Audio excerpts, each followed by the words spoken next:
दोस्तों, हमारे YouTube channel Narayan Vaishnavi में आपका हार्दिक स्वागत है।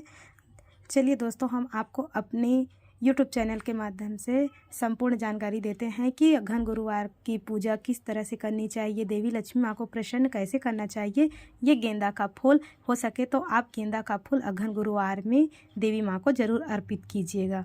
चलिए हम आपको पूरे विस्तार से बताते हैं किस तरीक़ा से विधि से पूजा करने से देवी माँ कैसे प्रसन्न होती है और आपके घर में धन्य धान का विस्तार किस तरह से होता है। आइए दोस्तों, सबसे पहले आप अपने घर को पहले ही दिन, जैसे बुधवार को, इस बार 2022 में अघन जो मार्गशीर्ष का पूजा है वो गुरुवार जो है वो 10 तारीख को चालू हो रहा है, 10 नवंबर को। तो आप 9 नवंबर को यानी कि बुधवार के ही दिन पूरी तैयारी कर लेंगे, जैसे कि बाल धोना है या फिर और घर में झाड़ू करना है, पोछा करना है, घर की साफ़ सफाई करनी है। तो आप इसे एक दिन ही पहले करेंगे, क्योंकि गुरुवार के दिन कुछ नहीं किया जाता। आप घर को झाड़ू भी नहीं करेंगे, पोछा भी नहीं करेंगे और ना ही आपके जो किचन की व्यवस्था जो है रसोई घर का, वो अस्त व्यस्त रहेगा। आप अपने घर को अच्छे से स्वच्छ बना कर रहेंगे, जिससे लक्ष्मी माँ प्रसन्न होती है। किसी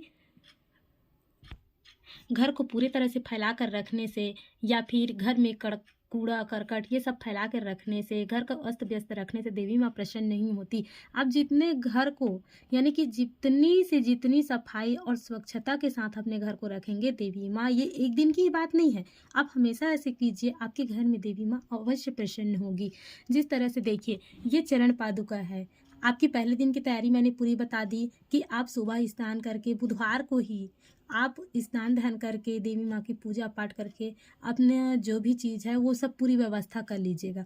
जैसे ही आप गुरुवार को सुबह उठते हैं तो उस दिन आपको कुछ नहीं करना है। आप देवी माँ के सुबह उठिएगा, स्नान ध्यान कीजिएगा, हो सके तो ब्रह्म मुहूर्त में उठिए।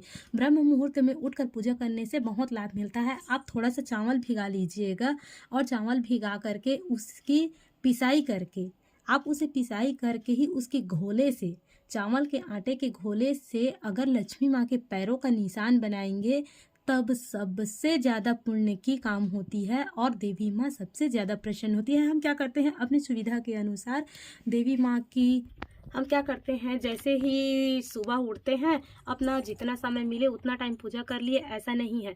आप सुबह ब्रह्म मुहूर्त में उठिए और ब्रह्म मुहूर्त में उठ करके स्नान ध्यान कीजिए। उसके बाद ब्रह्म मुहूर्त में सबसे पहले आप अपने द्वार पर पूजा कीजिए, जिसमें आपने चरण बना कर रखा है, और उसके बाद उसमें फूल पान अगरबत्ती सब दीप धूप करके आपको अंदर की तरफ आना है और अंदर की तरफ देवी माँ की स्वागत करते हुए आप जहाँ पर स्थापना किए हुए हैं, यानी कि कहा जाए कि आपको कलश, जैसे कि मैं दिखाती जा रही हूँ, आप लोग देखते जाइएगा और उसी के हिसाब से, जैसे कि ये देख पा रहे होंगे, ये गौरी गणेश है। आपको इस तरह से गौरी गणेश तैयार करनी है और बिना गौरी गणेश की तो पूजा होती ही नहीं। ये देवी लक्ष्मी माँ और गणेश भगवान की मूर्ति है।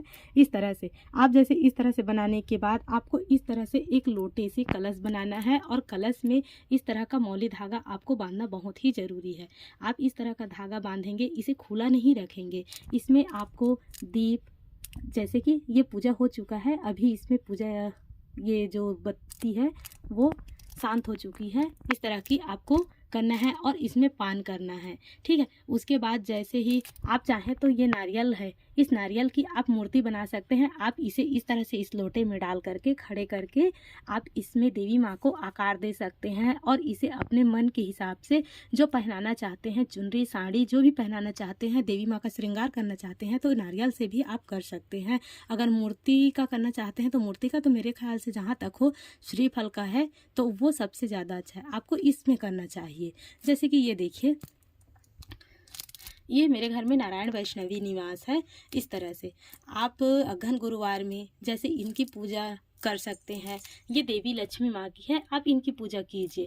उसके बाद इस तरह से आप करके पूजा कर सकते हैं और आप देवी माँ को ज़्यादा से ज़्यादा प्रसन्न करने के लिए आप सुबह उठ करके, जैसे ही उनकी पूजा पाठ होती है, आपको उनके लिए फल का हो या फिर अपने हाथ से स्वयं का बनाकर, बेसन के लड्डू है, ये सब मीठा है, पूरी है, ये सब माँ को भोजन के रूप में आपको अर्पण करना है।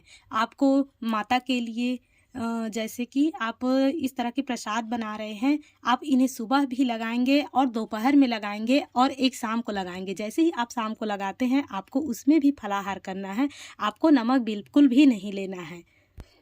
आपको संध्या होने से पहले ही फलाहार करना है, संध्या के बाद नहीं करना है, सूर्यास्त के पहले करना है, सूर्यास्त के बाद नहीं करना है।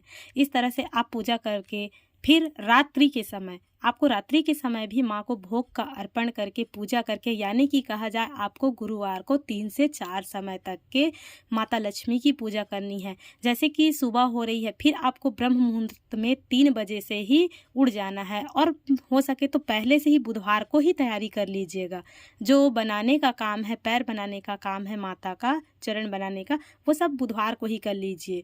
और झाड़ू पोछा तो बिल्कुल नहीं कीजिएगा गुरुवार को, क्योंकि इस दिन करना भी नहीं चाहिए और स्त्रियों को बाल भी नहीं धोना चाहिए, इसलिए आप लोग बुधवार को ही ये सब काम कीजिएगा। और माता के लिए हो सके तो अच्छे से अच्छे मीठा पकवान बनाइए, उनकी पूजा अर्चना कीजिए, आपको बहुत ही शुभ फल मिलेगा। देखिएगा अगले बार जब आप भी आएंगे मेरे यूट्यूब चैनल पर, तो आप इसमें कमेंट अवश्य कीजिएगा कि जो मैंने कहा है वो सत्य है कि नहीं। और हो सके तो अपने घर में पूजा के स्थल पर अगर माँ लक्ष्मी की निवास चाहते हो तो ये देखिए, जैसे ये शंख है, आप शंख को भी उनकी स्थान पर रखिए। ये कौड़ियाँ हैं, आप देख पा रहे होंगे, इन्हें भी उनके साथ में रखिए। और माता लक्ष्मी के साथ कुबेर जी महाराज को अवश्य रखिए। ये देख पा रहे होंगे, यहाँ पर थोड़ा सा सटीक जगह है जिससे आपको दिखाई कम दे रहा होगा। इस तरह से इनकी पूरी परिवार की तरह रखना चाहिए, जैसे आप अपने परिवार में हो। अगर सुख समृद्धि चाहिए तो इस तरह की आपको व्यवस्था करनी होगी।